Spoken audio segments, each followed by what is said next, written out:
করে মায়েরা? মাছ ধরে, মাছ বিক্রি করে, এইসব করে জেলেরা।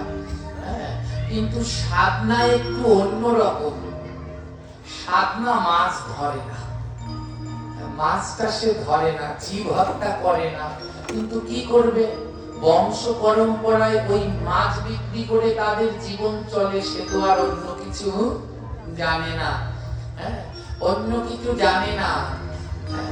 আপনারা কেউ ভক্ত খটম দাসের চরিত্রটা শ্রবণ করেছিল? ভক্ত খটম দাসের গুরুদেব বলেছিল, খটম তুমি চুরি করা ছেড়ে দাও। তো খটম দাস গুরুদেবকে বলেছে, গুরুদেব আমি চুরি করা ছেড়ে দেব, আপনি কৃষ্ণ নাম ছেড়ে দেন। গুরুদেব বলে, একই কথা, কৃষ্ণ নাম ছাড়লে আমি বাঁচবো?